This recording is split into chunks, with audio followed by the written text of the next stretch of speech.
Have you ever noticed how our busy lives come to a halt when our health becomes a concern? The only thing that matters is finding the answers we need. Illuminating those answers is what Quest Diagnostics does best. Our lab tests deliver accurate results that shed light on the necessary steps toward better health. We call it Action from Insight. That's taken on a whole new meaning with COVID-19, which is why our lab techs, couriers, pilots, and other committed employees are working around the clock to bring clarity to all the uncertainty. We mobilized early and leveraged our size to meet the needs of our country. And we continue to do our part by processing an extraordinary number of tests. All of this means more answers in the hands of patients, healthcare professionals, and those who need them most. Our different tests can tell if someone has the virus that causes COVID-19, or if they may have developed an immune response. Either way, we provide the knowledge that's necessary to move forward. Now more than ever, every answer counts. Not only for us as individuals, but for our communities as well. That's why Quest will always be here to inspire action and deliver the results needed to make the best decisions for your health today and in the days to come.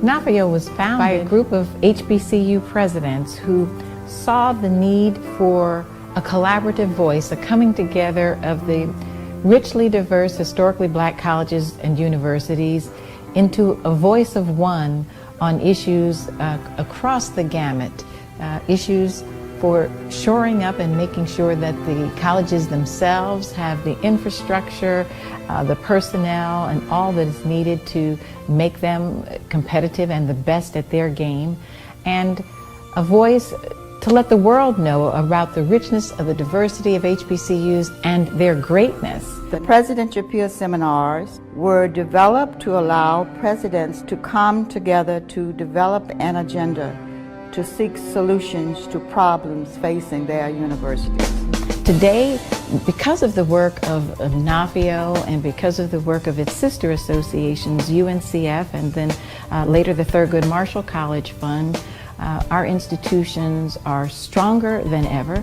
Our institutions are prepared and situated to drive the economy, to help get the nation back on course. Another question is, well, why do you need HBCUs today when African Americans can go to any schools? You need HBCUs because of our success rate. We certainly can go to any school, but the best research shows that other than a limited number of Ivy League institutions, the institutions that are doing the best job of graduating African Americans in growth and high needs areas, science, technology, engineering, mathematics, health professions, and teaching professions, needed more today than at any time, again, as the cost of an education goes up, as the country becomes more diverse, as there's a greater need for those disciplines in which we are graduating disproportionate numbers of students. Our campuses are needed more than ever. We're not just producing students for the labor force, we're graduating students who are steeped in, rooted in, and understand the traditions, the best traditions of African American families, the faith, the family, the extended family, reaching across the borders and bringing along brothers and sisters and communities who've traditionally been locked out. So the role of HBCUs has got to be as a driving force in realizing the goals of 2020 and the other growth goals of the nation.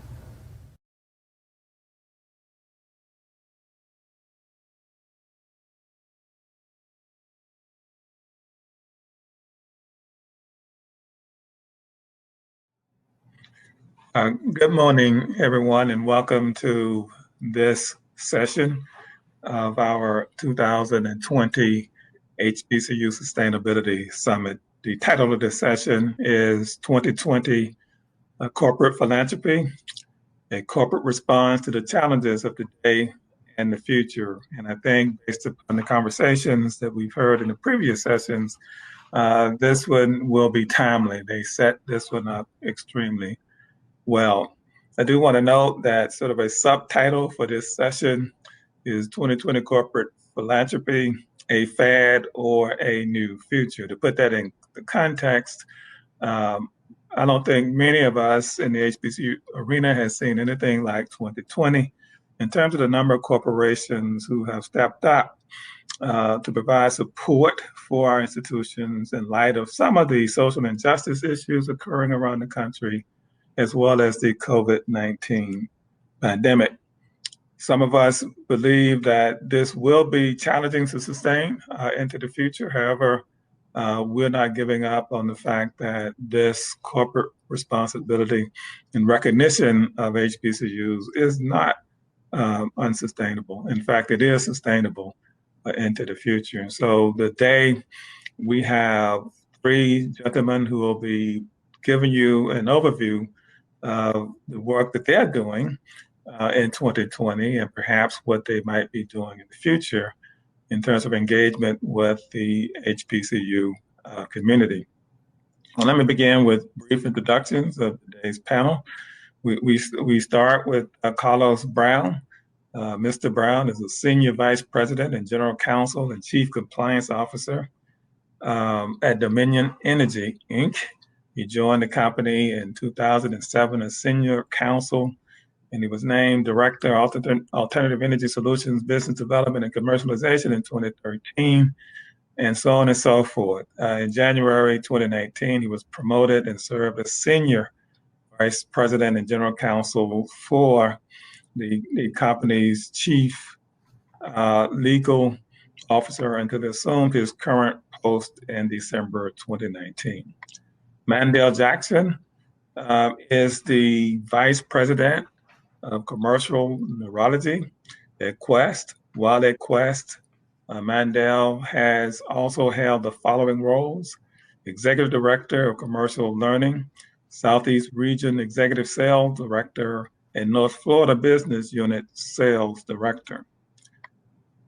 Mr. Fred Laurie is the Senior Vice President and President of Life Sciences Solutions and Laboratory Products at Thermo Fisher.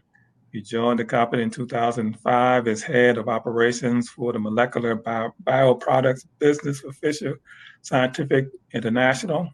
When Fisher Scientific merged with Thermo Electron in 2006, Fred was named Vice President and General Manager of the Chromatography Consumables and Special Glass business. Ladies and gentlemen, that constitutes today's panel.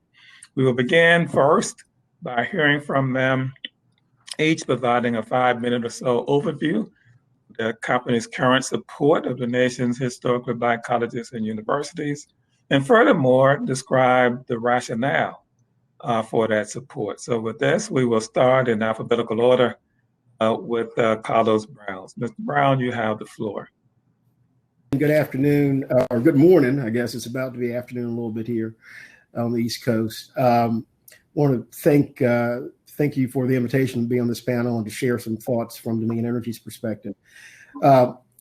Dominion Energy has a long history with HBCUs, and particularly with Virginia Union University here in Richmond, Virginia. As far as we can tell, as early as the 1970s or so, the Virginia Power Company, VEPCO, one of our predecessor organizations, has had a relationship where the CEO of Virginia Electric Power Company has served on the board of Virginia Union. And likewise, we've had a corresponding board member from Virginia Union on the board of Virginia Electric Power Company up until currently with Dominion Energy. Our former lead director was Dr. Frank Rohrl, who also was the chair of the board of Virginia Union and Meharry. But we'd also had, a number of others over the years who've served on our board. So we've always had a very, very strong and close relationship. And it was interesting because as we began to think about making some type of impact gift, and the conversation began actually several years ago. We had, like many organizations, had ongoing relationships with institutions, whether it be Union, Hampton, Norfolk State, Virginia State, and others. But we began to say, how do we make a transformational gift, something that will change the game?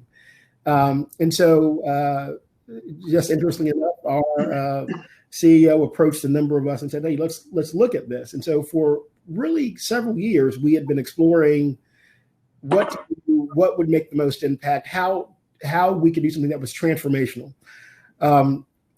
In many cases, the types of philanthropy that we had been involved in, and many corporations are involved in, are one-time contributions to capital campaigns, some capital investment.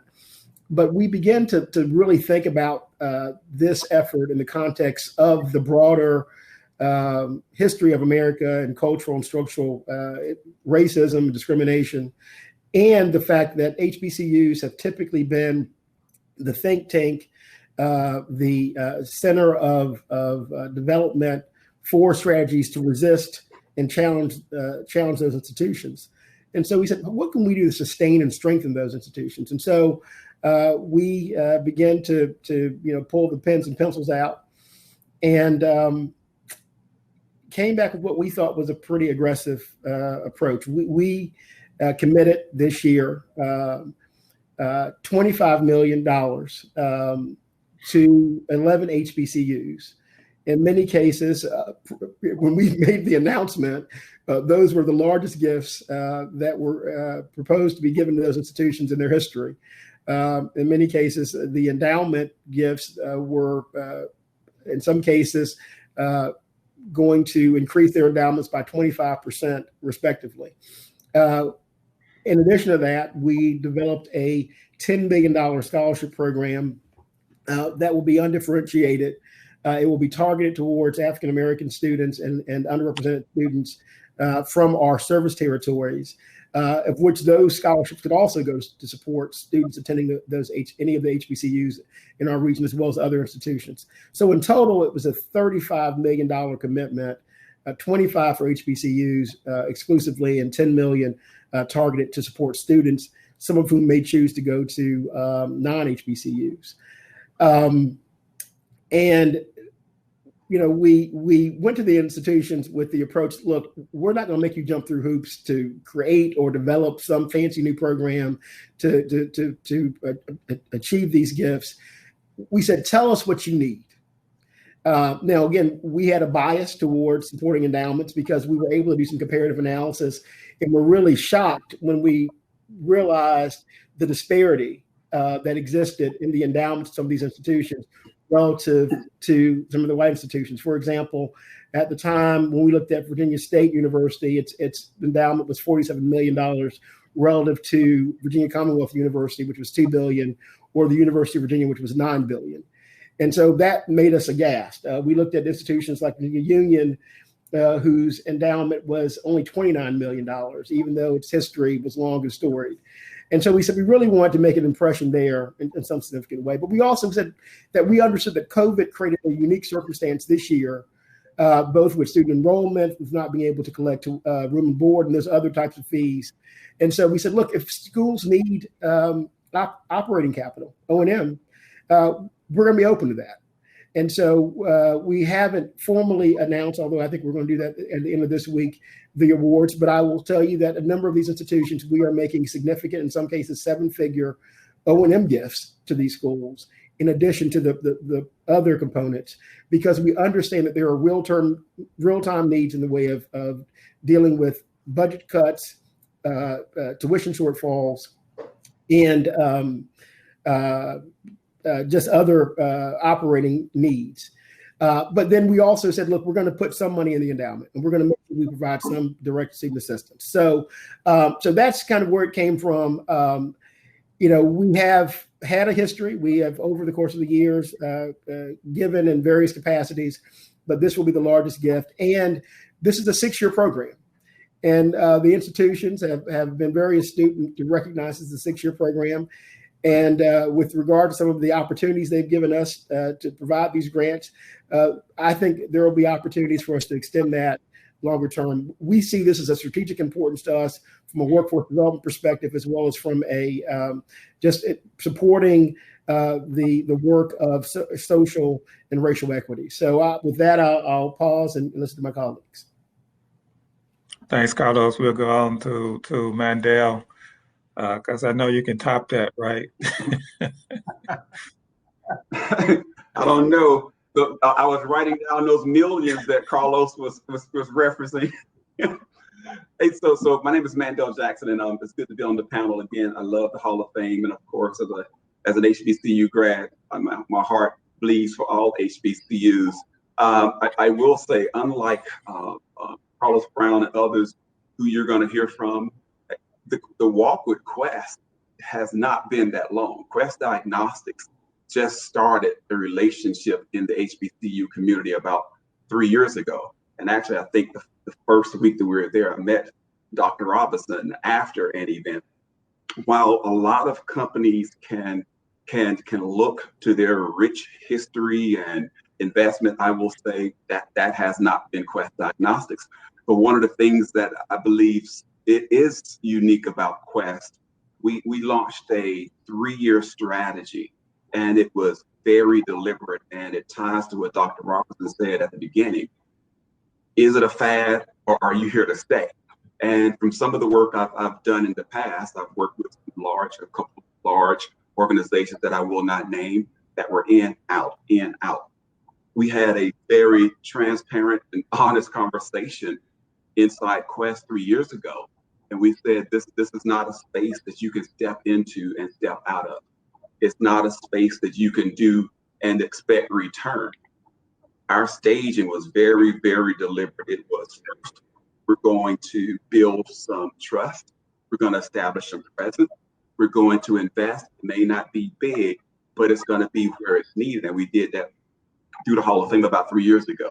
And we supported things that have absolutely nothing to do with Quest Diagnostics. We are a clinical lab organization, but we had the discussions about why it matters that we sponsor the golf tournament for the Hall of Fame week for students who are awesome students, but they're not really getting the notice for that week. It may sound small, but that was a big thing for us. Then we started bridging into things that more directly align to who we are. We sponsored the Legacy Lecture Series.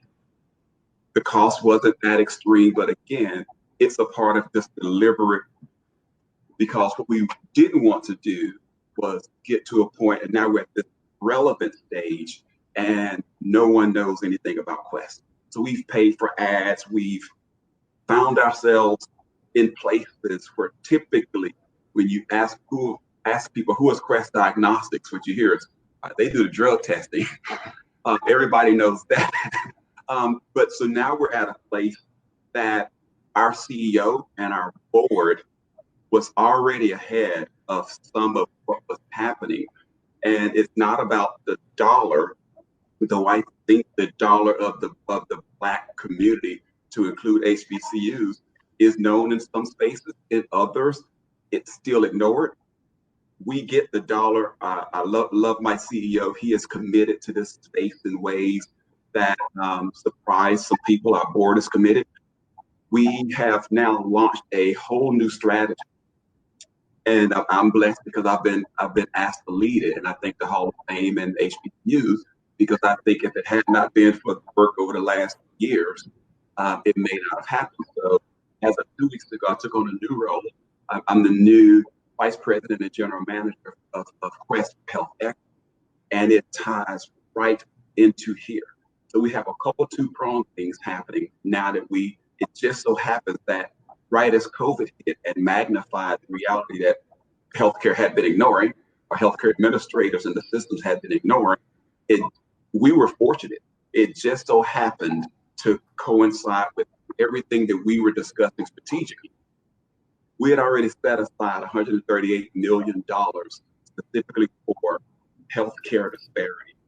There are two things that we've been doing. One, team that I'm leading has an arm under it that reports up to me, and it is colleges and universities, and now K through 12. One of the foundations of that was born out of this relationship with the Hall of Fame. We have set aside $6 million COVID testing that the Hall of Fame and I will be working together strategically to try to figure out how to maximize on that.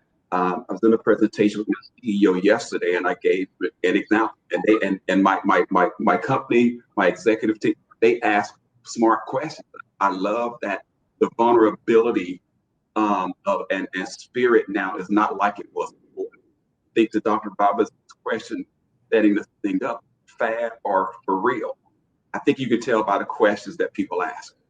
And my CEO is asking some very, very vulnerable questions.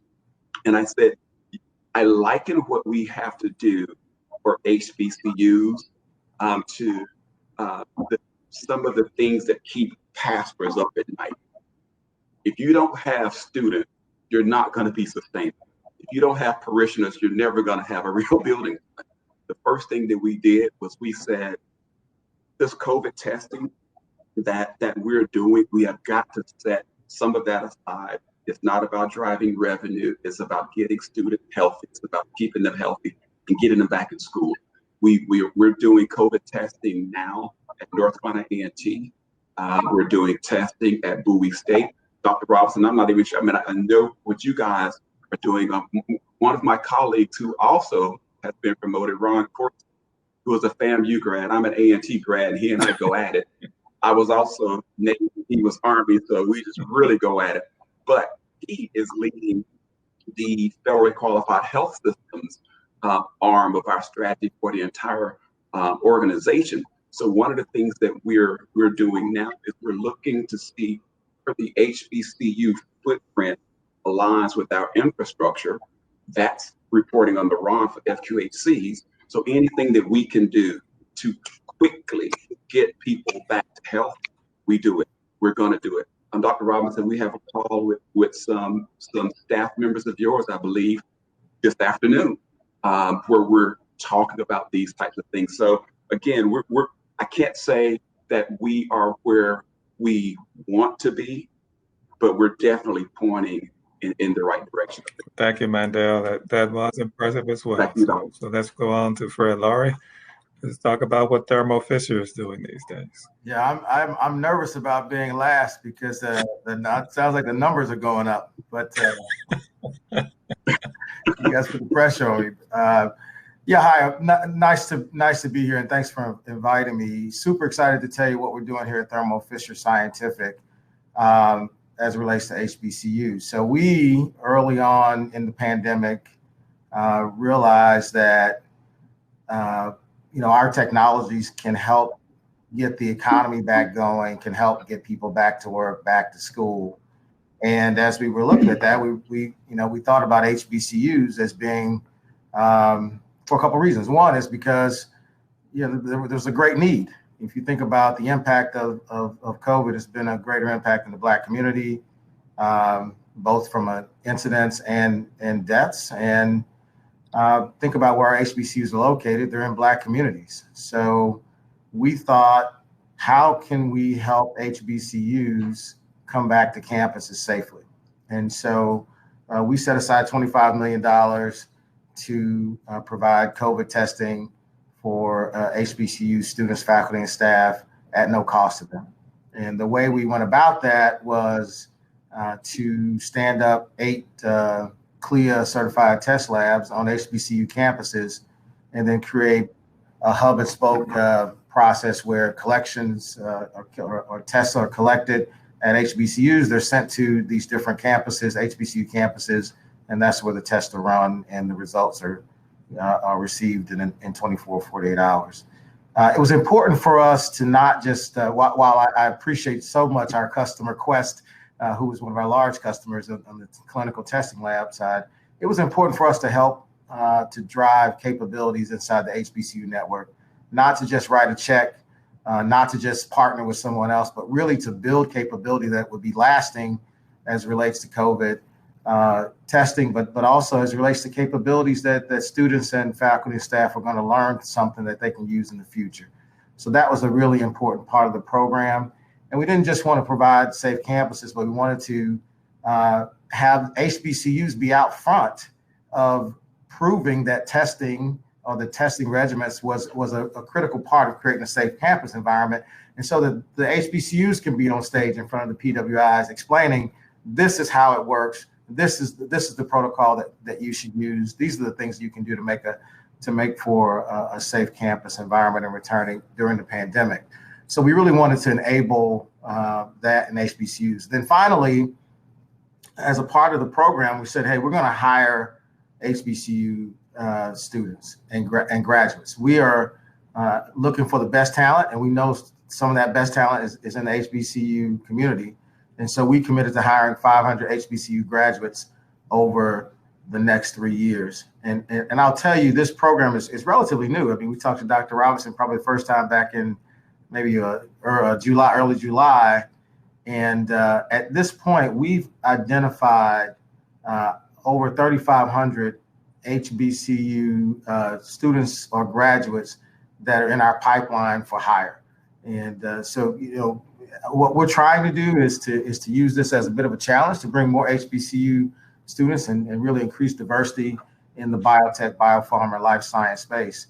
And hopefully other companies will pick up the mantle as well, because the talent is absolutely there. And frankly, we need that talent in order to meet the societal need that is out there. So for us, this is an important part of our culture. It's we don't have a long relationship with HBCUs, but we have a long relationship as it relates to having an impact from an education standpoint, having an impact from a STEM standpoint, and attracting diverse talent. So this worked. This really fit well with what our focus has been. And then the second piece of this is so interesting to hear Mandel talk about health equity, because this is one of the ways that we think we can use our technologies to level the playing field, if you will, or to improve outcomes from a health equity standpoint. So we're very interested in finishing the work on COVID, but thinking about the next areas of focus using our technologies from a research standpoint, using our technologies from a diagnostic standpoint to make sure that we're improving outcomes for Black and Brown people in this country and across the world. But thank you, gentlemen, for those sort of opening remarks describing what you're doing. I know there's a lot more to it, but I do want to just point out one element of this partnership, Fred, with Thermo Fisher, and this is a question for all three of you. Attention to that had been such that one of the major philanthropic organizations on the planet stepped in, and that's of course our friends from the Gates Foundation, who also stepped up to provide funding to those institutions in that hub component, at least, of this program. And so the point is, how do we expand examples like that, where you're using what you're doing, leveraging that with other entities, in fact, influencing them to step up to the plate as well. I mean, you are doing wonderful things. We talk about them all of the time, but you're sitting in, those C-suites and engaging with folks in that, corporate sector. How do you leverage this and encourage others to do the kind of wonderful things that you're doing as well? Yeah, I'll start since you mentioned our project. The thing is, it goes back to building capabilities. You got to put something in place that people want to add to. When you just doing a one and done, there's nothing to build on to.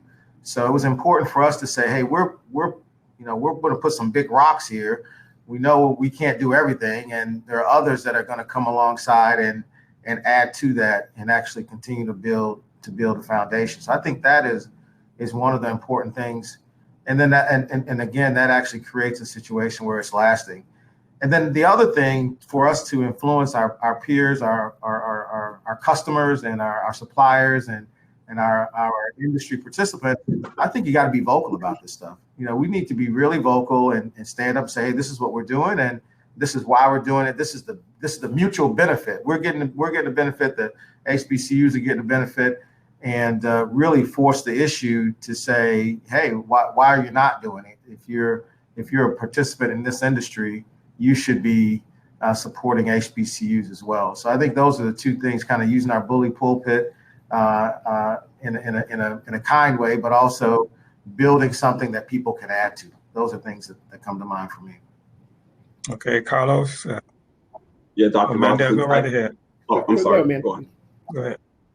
Yeah, I agree with Fred, especially his last point. At the end of the day, if the question is how we influence other companies, regardless of what it is we're talking about, at the end of the day, companies care about their brand awareness, how they are pictured and perceived in the press, in the media, and with their buying public.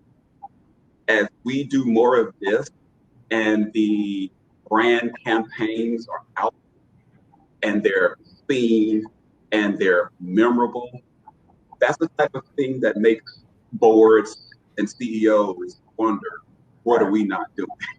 It changes the dialogue in their core, and it puts the pressure on them to either act or put a definitive statement out there why they're not in that space. And what we're talking about now, the sensitivity is too high for any CEO or board to try to explain why they're not in this space. All right, Carlos. Yeah, we're in the energy and the utility industry, and we have a peer group, a industry group called EEI, and we compete. We compete for wanting to demonstrate that leadership in the environmental, social, and governance space. We want to demonstrate that we are leading with regard to diversity and with regard to our recruitment and retention efforts. And so, there's a little bit of a rat race, right? And the genesis of it is the desire to truly have an impact. Again, our company being based in Richmond, I mean, we have the unique history of having franchises in Virginia, North Carolina, South Carolina, Utah, Salt Lake City, but uniquely with our southern service territories, they have unique histories. They were at the epicenter of our history around slavery and the history around the abolition of slavery, the reintegration of formerly enslaved into our society. And in each of those centers, there's a HBCU that played a critical role. I had the unique experience of one day sitting in our C-suite, our third floor, and looking at an old history book. And I would turn those pages, and in the very early pages of that history book is a picture of African-American line crew building the electric grid in Virginia. And so we know and recognize we have that history. And so we've always thought to be forward-footed. For example, before there was an MLK Day, Dominion Energy sponsored the Community Leaders Breakfast in Richmond, which is the predominant MLK celebration in the state. We sponsored that and supported that, before there was a holiday. And we've continued to be the leading sponsor. We've been the leading sponsor of the NAACP for 30 years. I think we've been the platinum sponsor of their annual conference. And part of that is recognizing that as a utility and monopoly, we have an obligation to service and support the entire community. And we take that very seriously. But I'll be honest, we haven't always done as much as we could do. And in the moment, that hopefully will be a movement that raised awareness this summer that it's not simply enough to do well, but we have to be proactive in challenging and championing social justice in every aspect, really convicted our leadership team to say, we've been doing a lot, but have we been doing enough? And that really, propelled us to make this bigger commitment that, again, I believe will be the foundation for what we will do going forward in the future. And then our peers see that. And so, Duke Energy and FP&L in Florida and Energy in Louisiana. And I have a group of peers, other African-American general counsels in the industry, and we talk. And we compare notes. What are you guys doing? And no one wants to get into that conversation without having a story to tell. So I'm excited that we will be the leader in our space to do this. But I think that you'll find that others will say that there's a need to do something similar. All right, thank you. And this question is really important, I believe, to me, because I think that you've been around in this business, in this space for a while at Dominion Energy. Carlos, perhaps you can give us some tips on this. And I know Fred and Mandel, y'all are here, but y'all are here for the long haul. right? But here's the question, though. What happens if either one of you step out of the picture? How is this going to be sustained beyond your personal commitment and passion for doing the right thing when it comes to historically Black colleges and universities? Because I've seen this time and time again. This has been, particularly important to one or two individuals, but it was never institutionalized at the organization, such that when that person moved up, moved away, the project or the engagement was not sustained. How do you counter that and really lay the foundation for 30 years with your organization, or 30 more years, Carlos, in your case? Well, I think you hit on it. It's about institutionalization. It's about changing and bending the system such that the commitment remains. So one of the things that I'm thrilled about, and again, we haven't announced all the awards, the unique awards of each of the institutions. Yeah, I haven't heard ours yet, so I'm waiting on that one. but that's going to happen here in the next week or so. So Dr. Artis and some of the 11 schools are on the line. It's coming in the next couple of days.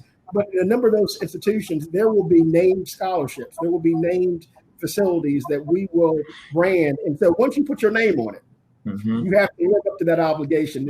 And it's a twofold. It's a twofold, because we want recognition at those institutions so that we can recruit some of the talent that's there. Again, I think we've learned that the definition of insanity is doing the same thing over and over again. You say you want diversity, you say you want talent in space, but are we being aggressive, going to those schools, listening to those talented students, bringing them to our institution?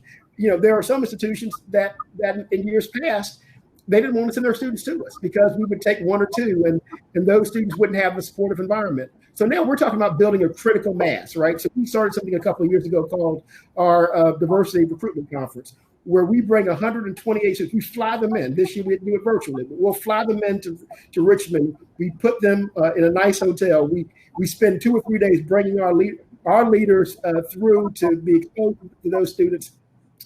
I would say probably 70% of those students are from HBCUs, and about 90% of those students end up getting internship offers. And it's a method to further cement and institutionalize that relationship. There are schools that asked us, well, how did you decide which 11 schools you were going to make your donations to?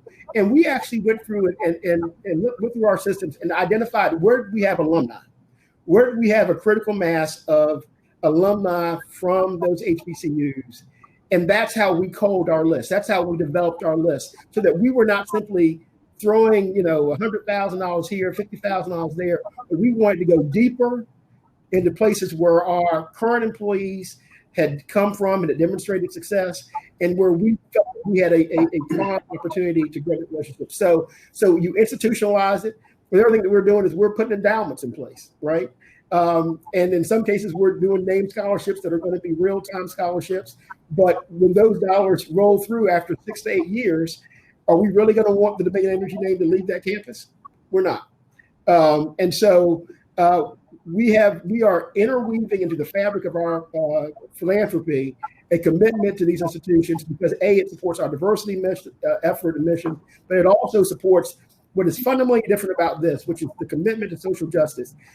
I've had conversations with my colleagues where they've said, gosh, it'd be great if we could use some of this money over here, over there, for various other reasons. And what our CEO and leadership team has said uniformly is this is different. The commitment, the use of these dollars is to really champion social justice and to make a difference by strengthening these institutions that we think are the epicenter for those movements. And so we're not playing with this money. We're serious. We're here to stay. It is definitely something that we're committed to in the long term, whether I'm here or not. All right, Fred or Mandel, y'all care to chime in on that? Yeah, sure. I'm happy to go. I would totally agree with Carlos's comments, but institutionalization, I think it starts with building relationships. And what I'm working on, and Dr. Robinson, you've been gracious with your time to come and talk to other leaders in Thermo Fisher, and we're doing the reverse and having other leaders, not just African American leaders, but other large business leaders going out and developing relationships at these universities, these HBCUs, and working on attracting the right talent. So I think when there's mutual benefit, yeah, and then you can start to build broader relationships, I think you have a much better chance of maintaining that commitment, along with the fact that we're doing, endowing different scholarships, naming scholarships. I think those things are important too. So I'm not saying that relationships are the one end all be all. I think you have to do both. And I think the other piece is, I mean, we got to make sure that when I'm not here, there's somebody else sitting in this chair. I mean, let's just be honest about it.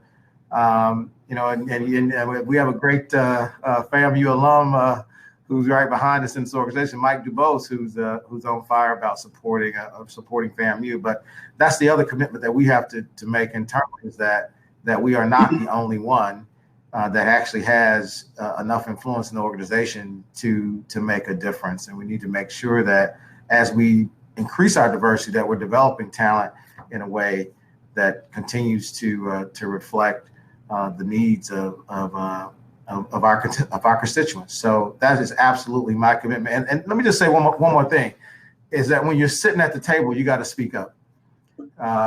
When you're sitting at the table, you got to ask them to pass the potatoes, and then, give me some turkey, and otherwise you're not going to eat. And oftentimes we are not the majority at the table, and maybe we're the only one or one of a few, and we don't speak up for the communities that we come from, and quite frankly, other people are doing that, and we have to make sure that as we sit in these chairs and add others to these chairs, that we set the example and ask for what we want. Closed mouth don't eat, as I was taught, and I think we have a great opportunity to make a difference in this moment, which may be a movement, but even outside of it, we have that responsibility to point to where we've come from, to add resource to it. All right, Mandel. Dr. Robinson, I'll add just a couple tactical things, because I agree with everything Carlos and Fred said. I think tactically, when you're looking inside the organization, one thing we have to make sure, for this to be sustainable for our organization, the strategy has to include it in the language. So as we're reporting out our earnings and we're talking about where we're investing, what's critical to us, if this isn't in it, likelihood of it being sustainable is not a great amount. I think the other thing is, the success of it can't be hanging on Carlos, Fred, and Mandel. The success of it has to be tied to a function, because we're going to go somewhere, but absolutely needs to have in the job description, in the expectations, language around this. Then the next piece is the accountability.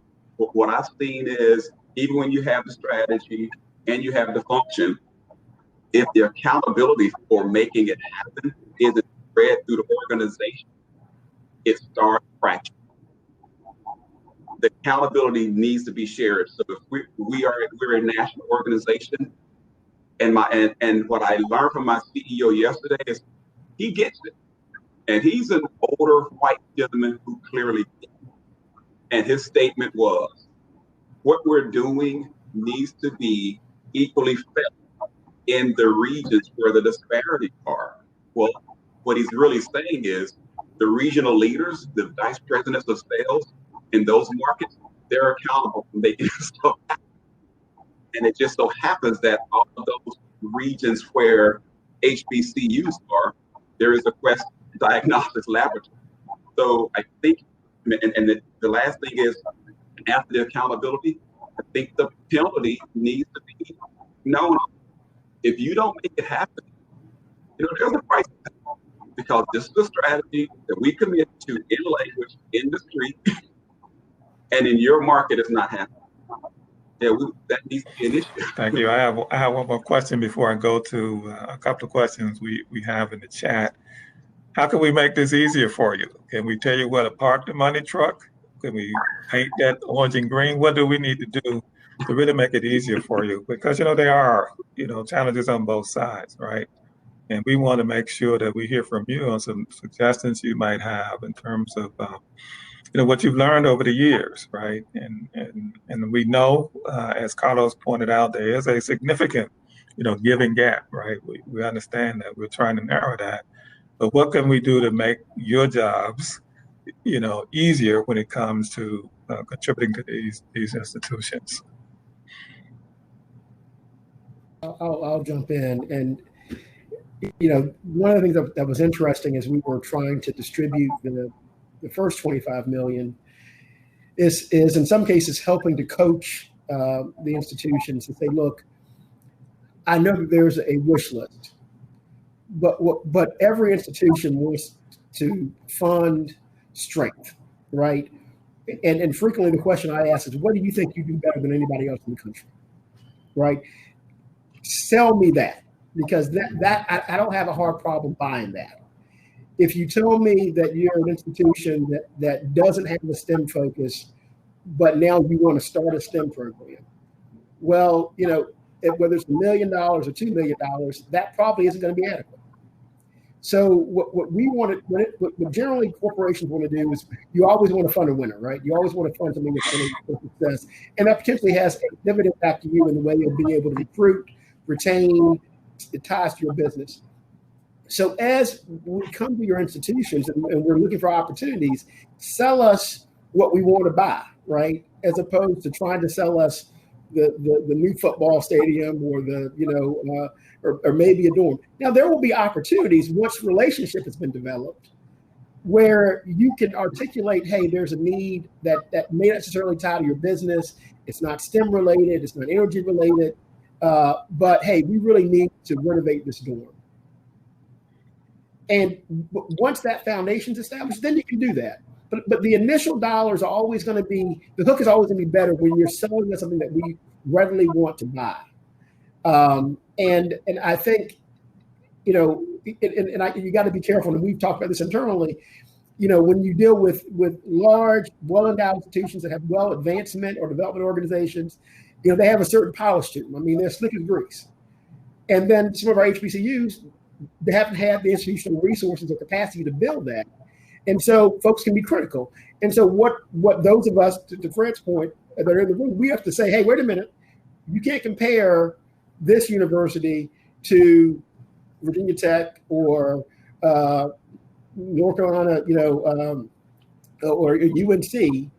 They're in different places, but they're trying to get there. And so let's provide some grace and appreciation that they are building capacity, and some of the dollars that we have to invest may be in that vein. And I think it's very important for the institution to be honest about that, right? I think where presidents, when you're talking about a 7-figure gift, having a president say, hey, I'm going to show up for that gift and that pitch, as opposed to maybe the person that's just in the development office. That says a lot too, because to the degree that you have a senior C-level executive who's going to attend that meeting, and then the president of the institution doesn't attend the meeting, you say, well, this must not be that important to them. But again, so there are things like that I think that matter, that can make it easier. But I think selling strength is what's most crucial, right? I mean, we'll buy engineers from A&T all day long. We'll buy business folks from FAMU all day long. And so giving us opportunities to fund and support that initiative makes it very easy for us to sell that back at home, as opposed to an entrepreneurial initiative that may be experimental. Mm-hmm. All right. Anyone else like to chime in on that one? I have just two thoughts. One is keep producing great talent. That's the one thing that all HBCUs can do, and because your product is amazing, and I'm just incredibly amazed at some of these young folks coming out of these institutions now. So that's important. But I also think helping where there are advocates like ourselves inside corporations, help us navigate the institution to find those places where we can have the most impact and actually attract the most talent. I think that's helpful for us, because we want to make sure that our dollars, not only that we're we want to win, of course. We want to make sure our dollars are having the right impact. And I think sometimes we write checks or we support things that maybe are not having we think that they're having a big impact. We're excited about it, but from the recipient, it may not be the most impactful thing. So helping us navigate within the institution to really to focus our efforts in the right way, I think would be something that would be helpful to us. Thank you.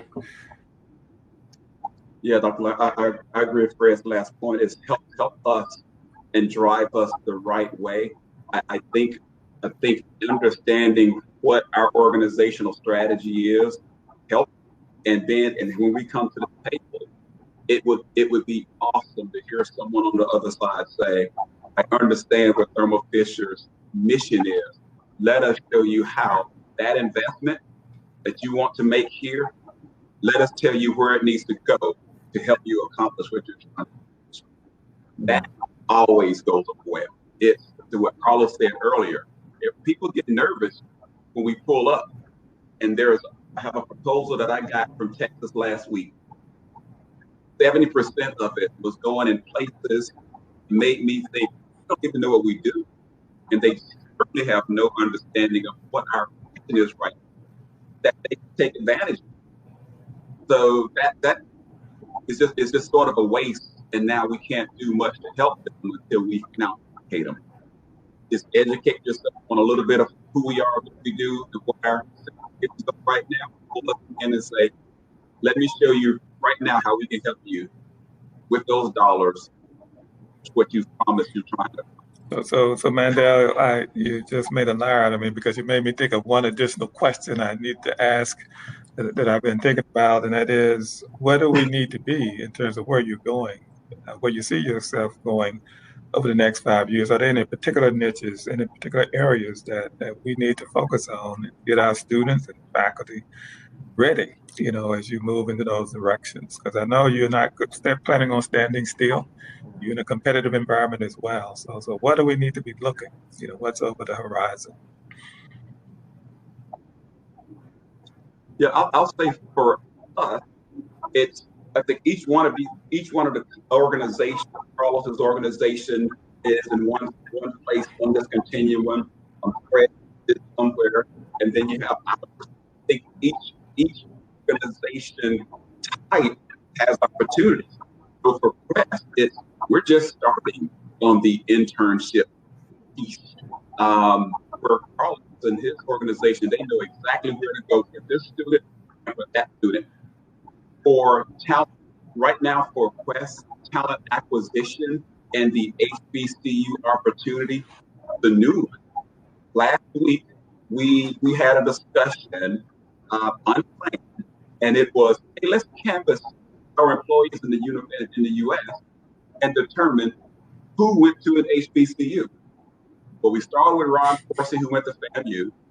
Then you found me at A&T, and then we started scratching our heads. That's a big gap. And when you look at, I think we got to 6. Now there may be more, but our sensitivity to it is pretty much non-existent. So I think the opportunity for us, when you look at the wide range of roles we have, I think anyone who can come to the table and say, this is a department in our university that's highly ranked, and our being placed everywhere. Let us tell you why we need to sit down and talk about talent. I think that's where I would. Right, thank you. Carlos, where are you going? Next 5 years, where can we help? Well, I think, again, we have a public commitment that we've made that we want to increase our overall employee diversity by 1% a year over the next 5 years. So I think we're currently at about 34%, and we would like to get to 40% diverse employees across the board. And so we know that it's important to our achieving a business objective, to Mandel's earlier statement about it being a part of our strategy, is we're going to have to be much better at recruiting and retaining diverse talent that we can most easily source at these HBCUs. So we're being very focused and very targeted at these 11 institutions so that we can say, look, we want there to be a pipeline from your institution. We're going to help you. We're going to help you while you're there. Get there if you're a freshman. Maybe we have some programs that are going to be scholarship programs for kids that are juniors and seniors who we understand that in many cases at HBCUs, some of our students are helping at home and they run into financial challenges midterm in their career. And so how do we help them stay in school so that they can be in our employee pipeline? So opportunities to help us achieve our objectives from a workforce development perspective, those will be things that we will, again, that we're buying all day long. So we've assigned executives to be an executive sponsor of each of the institutions that we're partnering with, such that there's a direct tie into a senior level person at the company, facilitate this recruitment and this engagement with scholarships. So again, understanding that there's a workforce objective as well as a moral and ethical commitment that we're making here. And where we can tie those two things together, you're going to find that our institution is going to be very, very open to doing that. The other thing I will say too is that there's so much focus on STEM, and I hear that, and it's valued, but we have, for every engineer we probably have another 1.5 employees that's not an engineer at Dominion Energy doing accounting, legal, government relations, other analysis.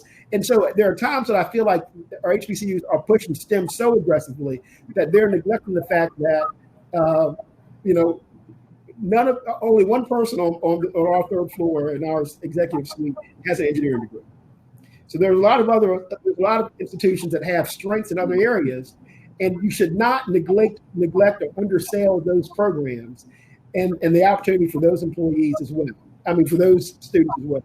If you have a great business program or a great architecture program, don't hesitate to sell that, because that same architecture student or business student could end up being a leader in one of our organizations just as easily as that engineer or that chemist or that biologist. So don't feel you have to remake yourself to do that. Thank you. Yeah, Dr. Robinson, Thermo Fisher, we are the world's leader in serving science, and I mean, we have 80,000 colleagues. We're approaching $200 million market cap, and when I think about the next 5 years, what we're talking about is getting the best talent. So, and that's not a comment about HBCUs. That's just the reality of us surviving and winning is about getting the very best talent. So we want to have access to that talent. And I agree. I was going to say the same thing as Carlos. It's not just STEM jobs. I mean, we're a science company. We got a ton of STEM jobs around, but we need everybody here. We have, financial jobs. We have business jobs. We have, accountants. We have IT roles. And one of the things that we're doing, we're going to use we're working on this right now, and I haven't talked to you about it, but we're using the labs that we've set up in HBCU campuses to highlight how that lab comes together, how our technologies relate to all these other different disciplines that are represented on these campuses. And so we're going to use that as a marketing model to dive in deeper in other areas. STEM would be one, but in other areas to attract students and really attract that best talent. And so we want to position ourselves so that the top talent wants to come work at Thermo Fisher not because we're so great, but because we can have an outsized impact on society. So we want to make sure we get that top talent so we can make the biggest difference on our communities and more broadly. Thank you. Mandel.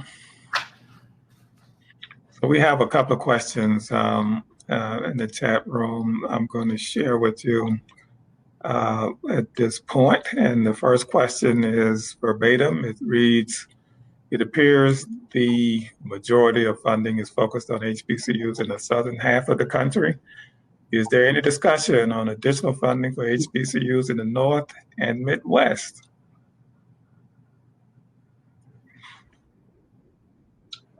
Yeah, for us, I think it was easier for us in the Southeast because of the relationship with the Hall of Fame and to make sure it was sustainable. We wanted some quick wins that we could control in our backyard. But I think I said earlier, we're already on Bowie State campus. And the new person that we just hired, I think she's probably on now, Rachel Grace, she's listening in. Her responsibility for this HBCU arm of our strategy is nationally.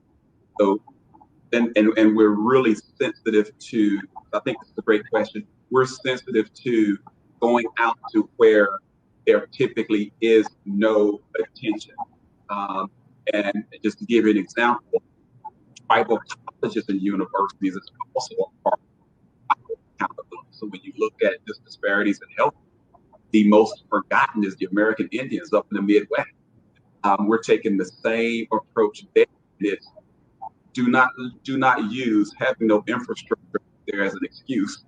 That's where the need is. That's what we're going to, I think that establishing some goals to make sure that at the end of the day, every university has an opportunity to benefit from this. Okay, anyone else like to chime in on that one?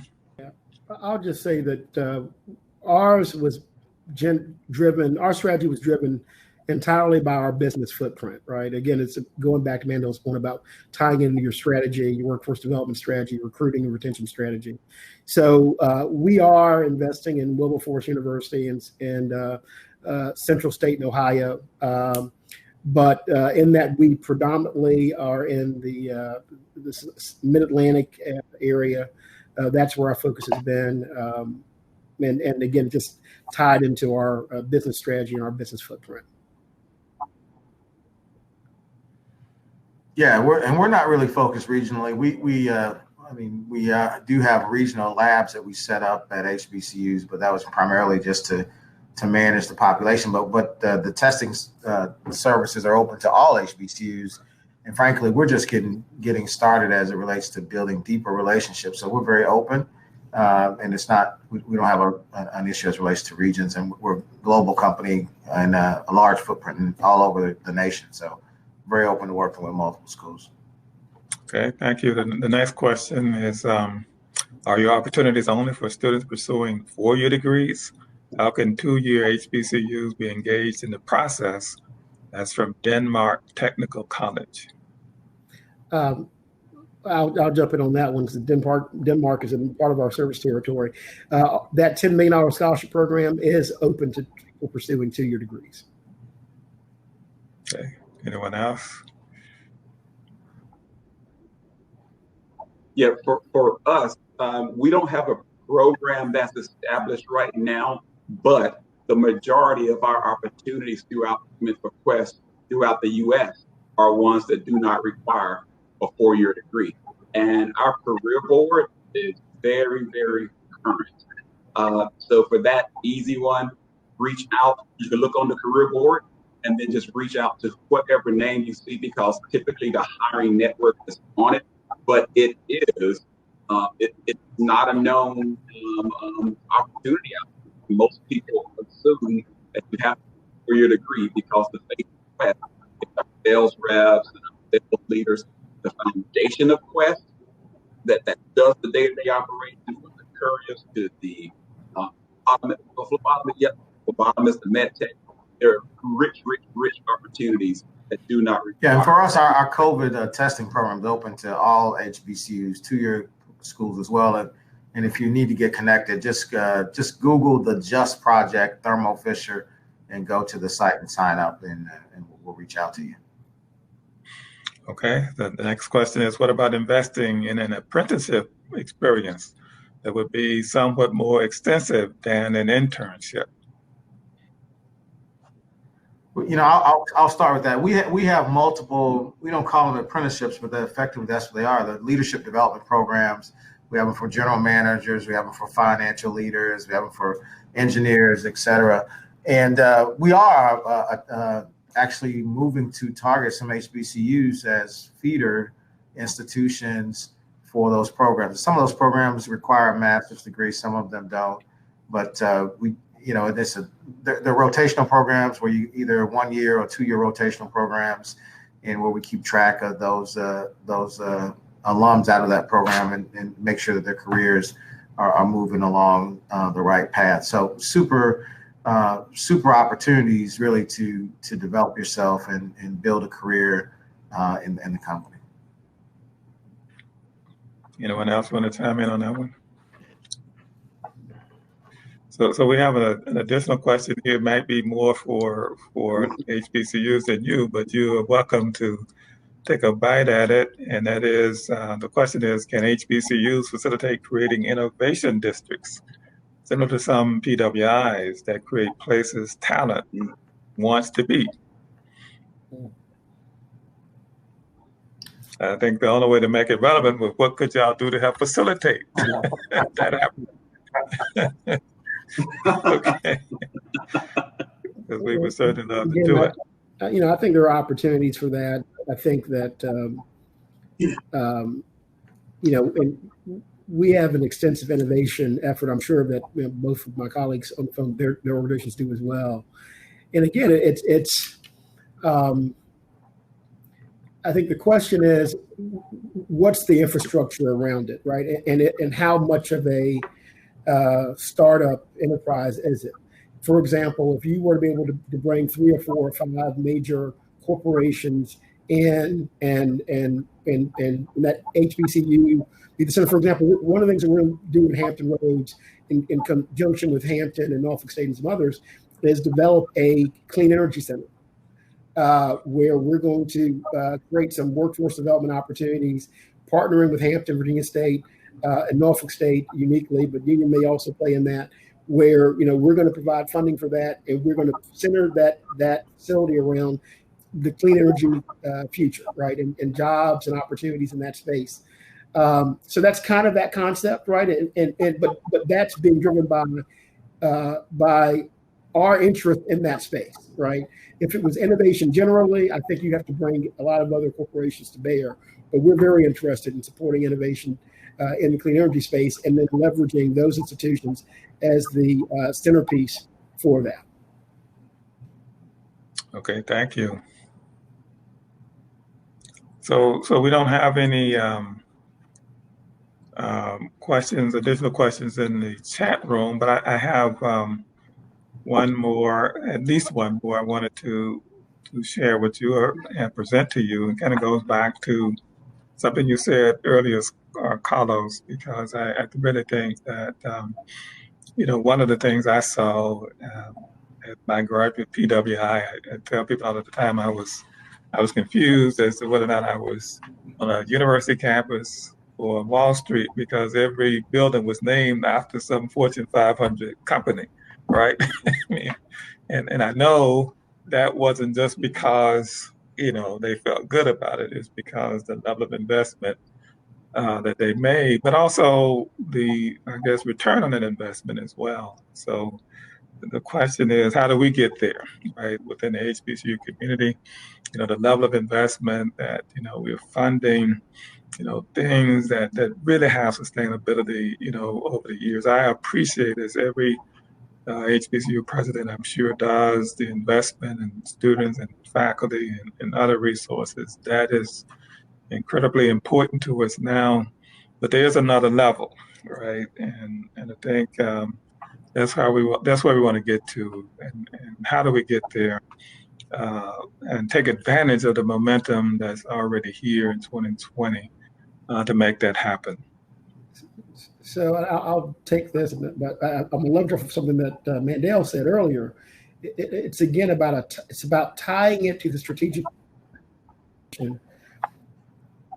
HBCUs, the mission of HBCUs has always been about service to our community and our people. Some who, and being an institution of last resort or first resort in so many cases, and so that's been the focus. I'm a graduate of PWI, and what I can tell you is that although that's an important focus of those institutions, but they also have morphed their mission to say, look, we're going to serve industry, right?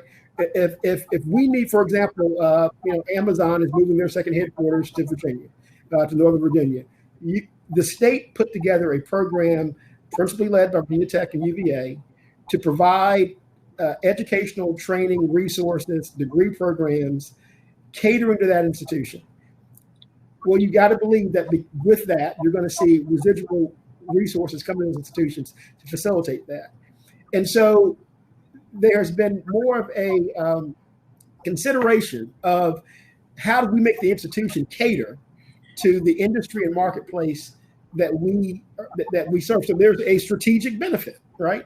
And I think where HBCUs have an opportunity is to capture that, right? And to say, gosh, what are the principal feeder in A&T and Research Triangle, right? It's a great example, right? I mean, it's hard to get engineers from A&T at Dominion because they are so in demand everywhere else at all those other companies. So likewise, every HBCU needs to figure out what's their center of excellence, what's in their market that they can cater to, they can feed.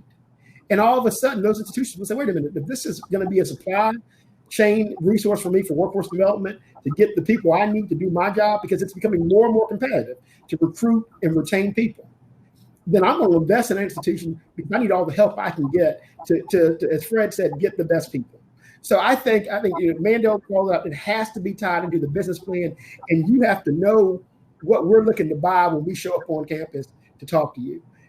Selling us that, right? If we're a science company, an engineering company, and you want to sell us sociology, that you're appealing to my heart. But if you tell me you can get me electrical engineers, then you're appealing to my head and my wallet, and I'm going to buy that. And I'll add, I mean, what Carlos said was just powerful. And guess what? There are some surprises out there. In the chat right now, a university just sent me some info, and I'll say it, it's Winston-Salem State. I would have never, I'm from North Carolina, and he just shared something with me on the chat about a program that they have that I never even heard of. Carlos's point, that's going to be an easy opportunity for me to bring my CEO into that conversation now. Because regardless of whatever else Winston-Salem State is known for, he hit my sweet spot in chat. Hey, by the way, did you know? Like, no, I didn't. Let's chat again next week, immediately. Yeah, I mean, to the question that you're asking, I think continuing to expose C-suite executives and board members to HBCUs will make a huge difference. If you think about the type of contributions that you're talking about over a long period of time, that's where those things can originate. I think they can be bottoms up, but I also believe that when you really want to make all the other things being said as part of our strategy, we're seeing the value from this. This is a great place for top talent in these particular areas. But I really think at the influence of people in the boardroom and at the C-suite can make those longer term strategic commitments, significant commitments that end with company names on boards, on buildings and those types of things. So I think that's an opportunity for all of us, frankly, to have those types of connections and sit in those rooms to again speak up and really be able, but we need to be educated enough to be able to share the value, to say, hey, this is why this is important to the company. This is why this is important to the community. So it's on us jointly, mutually, to make sure we're educated and then we're asking for that order. We're asking people in those boardrooms to speak up for us.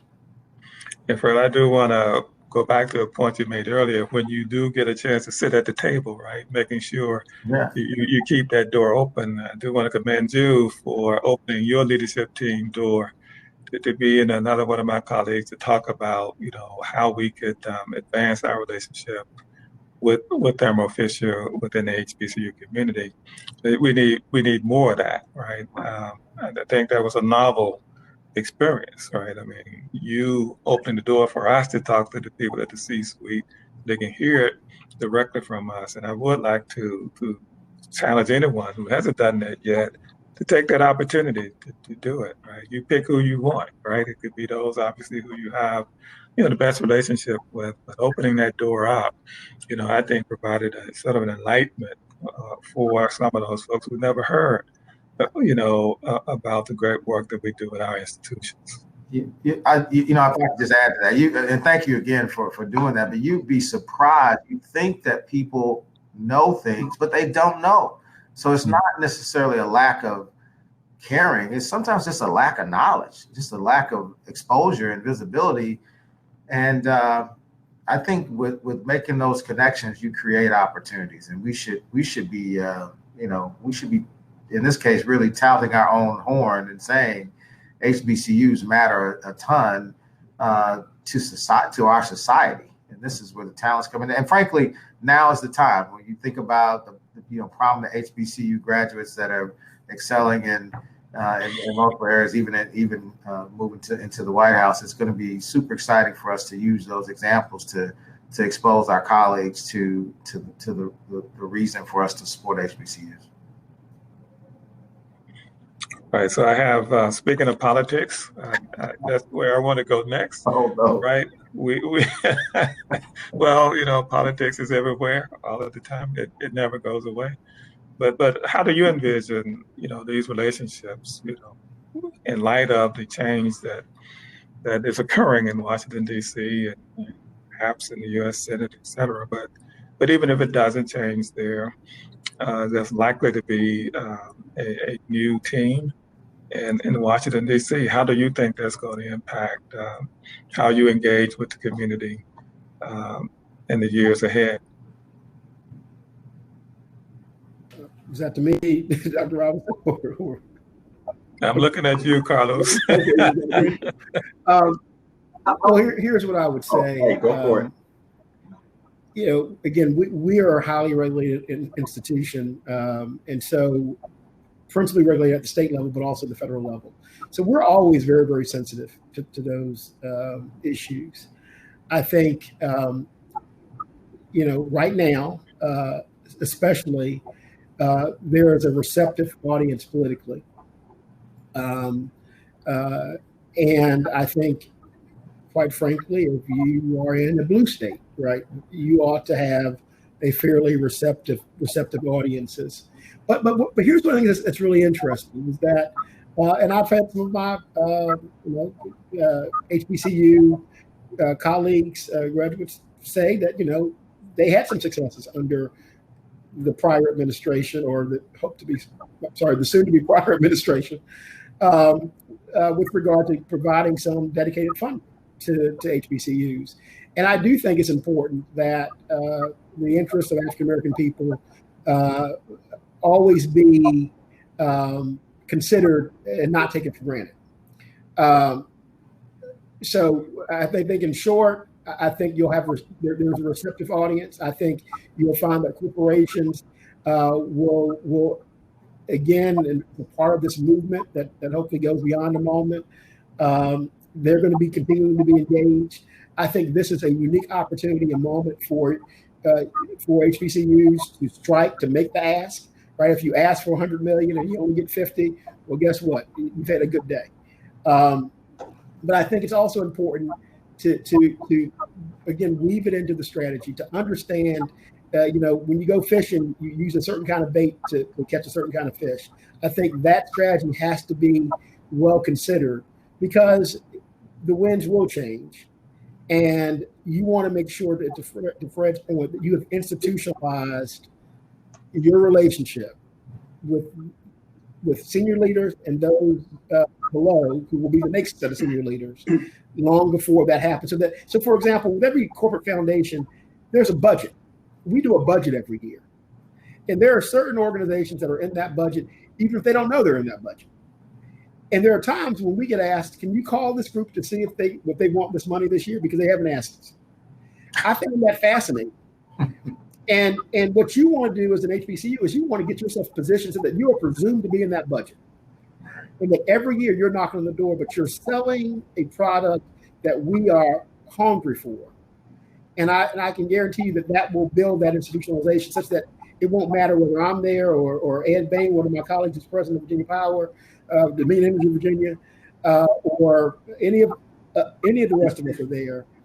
It will be presumed that you're a part of that fabric. Yep. For us, I don't see it changing anything immediately. The fortunate thing is we're budgeted out 18 months forward. So our political action committee there is not a lean right or a lean left. Our lobbyists have voice on the Hill. We're always going to be proponents for our industry. But again, to Carlos's point, the great thing is what we're doing is separate from that because we're layering this into the strategy, and our strategy can't stop because of what happens on the Hill. Because once that strategy is established, budgets are established, goals are established, promises to the street are established, but this train is going regardless. The fortunate thing about industry, I think for every is that the clinical lab industry is we're not typically on the government's radar like some other players because we're a much smaller percentage of the cost. Typically, we're about 2 to 3%. So you never know what's going to happen with an administration. That could swing with the stroke of a pen. But again, I think that's why our earlier conversation is so critical. You got to get it in word. You got to get it in the strategy. It has to be communicated to the public. So you can't default on it just because. Now, will things change 2 years from now? Yeah, I think for my team that I lead, that's responsible for driving the strategy and accomplishing the things in this space, we can't be playing. We need to show proof of concept, value, that thing we talked about and impact. Quest Diagnostics needs to become the bell of it. We need to become the laboratory of choice. People need to understand who we are, why we are, so that what happens on the Hill, you can't step away from that. It's too powerful, and it's brand detrimental if you do. I think that my team, we have to get it. We have to be going over there.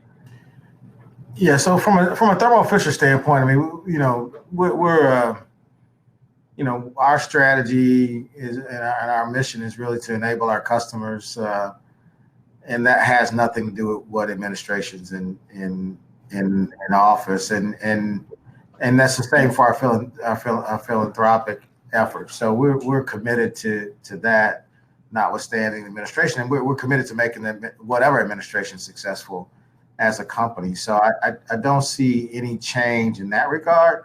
What I would say, though, as let me set my Thermo Fisher hat off and just say, as a Black man in America, I think, and with a voice, and all of us have a voice, I think we should be asking whatever administration is in power to support the things that impact our community, and HBCUs have to be at the top of the list. And quite frankly, neither party has a problem asking for us to vote for them. We shouldn't have a problem asking in return for our tax dollars to be used to support things that support our community. So I think we have to be vocal in this time of transition. But I would say that if there wasn't a transition, quite frankly, we should be vocal to those in power that are spending our tax dollars, and make sure to direct them in a way that makes a difference for people that look like us. So going back to your HBCU strategy, it appears that a major component in all of your strategies to engage HBCU is talent acquisition, right? I mean, we can all agree that that's a major piece of it.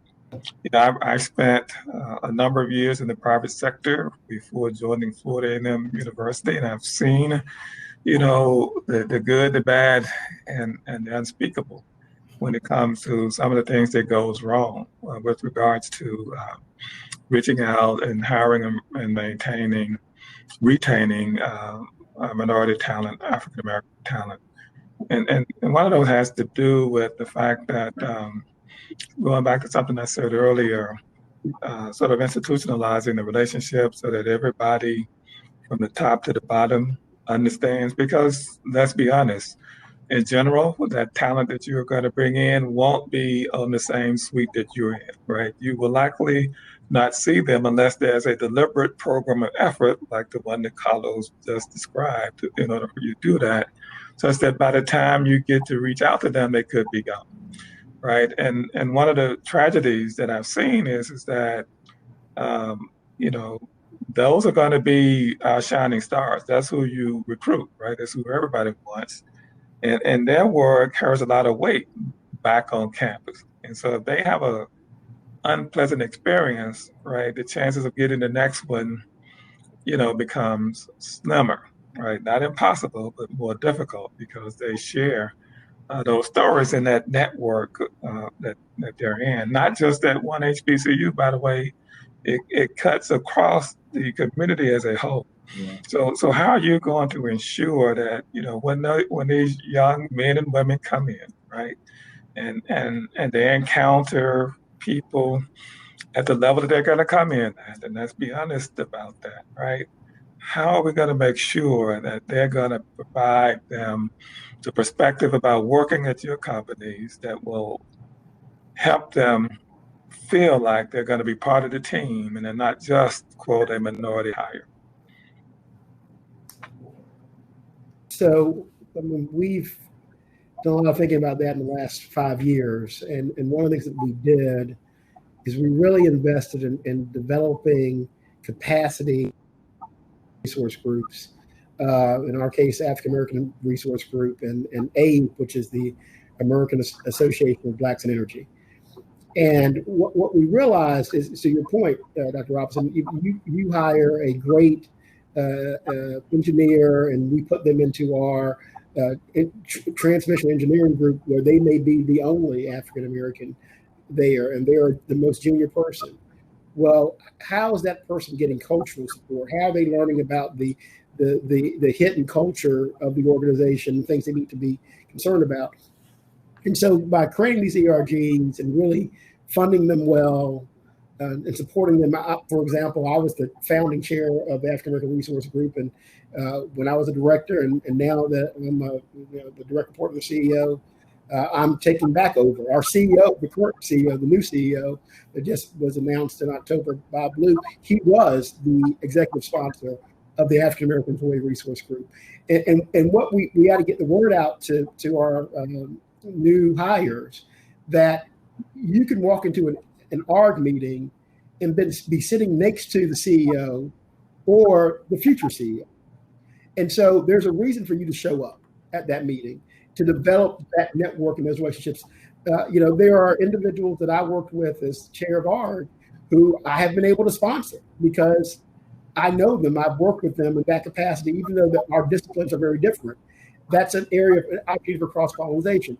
But it's a two-way street. We have to make sure those institutions are supported, and I'm confident that I can say that about Dominion, that they are.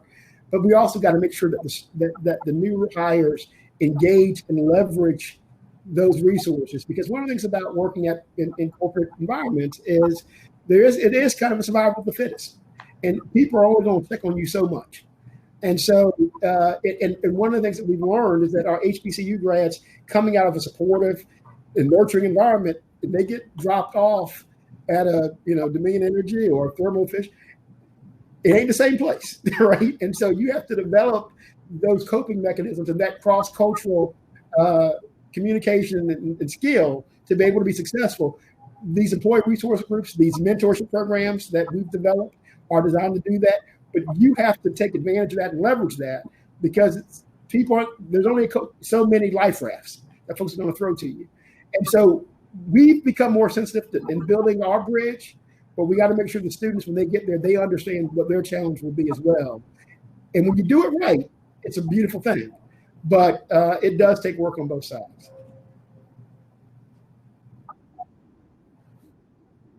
Yeah, Dr. Robinson, I agree with Carlos, and we're sort of building from two ends of the spectrum. Like Carlos, we have Dominion, we have African American Business Network Group that's I think like 1,500 students. But then we still know that it's about assimilation. It doesn't matter how talented you are, if you get dropped into our company without some hand holding, mentorship, sponsorship, shoulders to lean on, you're going to crash and burn. So one of the things that we're doing is we're building a process that makes sure we have an assimilation plan every person that's coming in. And actually, I credit Ron Dorsey from Graduate FAMU, who is sharing with us his experience. Ron was an intern, came through the program that FAMU had on, and the business mindset and capacity to develop. And Ron, I met Ron at Merck many, many, many years ago. And Ron was one who, unlike most of them, landed squarely, knew who he was, had his competence, had his swag, but he had a network that was in place for him that others did not have. I was a former naval officer, and I had the confidence, but I didn't have what Ron had.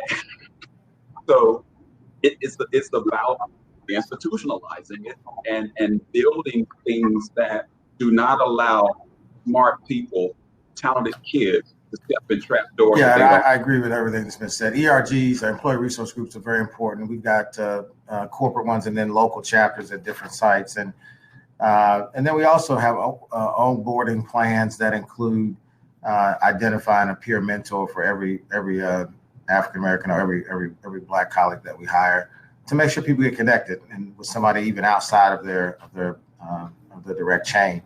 But I would just go one step further and just say it's not just about giving support to Black colleagues. It's also about holding the organization accountable. And somebody used that word earlier. Now, and that's the thing, holding that organization accountable for creating an inclusive environment. And that, those words are in our leadership competencies. They're in our competency models, and we're measuring ourselves against those. So it's not just up to us to be able to fit in and dodge the landmines and the trap doors. It's actually up to the organization to point those things out and make sure that we're creating an environment where people can be successful. I don't want to say we get it right every single time, but that's the structural change. That's the systemic change that has to happen in large companies in order for people to bring their best selves and be successful every day, without just without one of us being there at the right time to make sure that somebody doesn't get tripped up. So I'm very focused internally on making sure that our majority colleagues are supportive of diversity, equity, and inclusion as much as I am or anybody else in the organization. And I think that is what will ultimately make the difference long term. Gentlemen, this has been a really remarkable conversation. And I just will tell you on that point of talent acquisition and preparing them for your workplace to really exploit the use of internships. But be careful, right? Even then, things can go afoul. Make sure you're very, very selective about who those students see, right, in those early encounters, right, because that would make the difference. So pick those persons very, very carefully. It's just advice from somebody who's been around long enough to see what works and sometimes what doesn't. But gentlemen, I really want to thank you on the behalf of the organizers of this symposium for your participation and the wonderful thoughts that you provided us this morning and now afternoon. I think you've answered the question, certainly for these three companies. Your engagement is not a fad. It is indeed a new future. And I think if we can this and spread it around, the corporate environment, the nation, right, will be better for us. I just want to thank you truly and sincerely for sharing with us today what you're doing at your companies. It's novel. We appreciate every dime, every internship, every student who's hired. right? Whether it's 6 digit or 7 or 8 digits, Carlos, that you seem to be getting on the borders of, we appreciate it all. All right, just want you to know that, and thank you for entertaining some of our questions this today, and for your commitment to historically Black colleges and universities. I often say, where would our nation be? Where would it be without it, right? In 2020 and beyond. Thank you so much for sharing with us today. Thank you. Thank you. It's our pleasure. Well, thank you.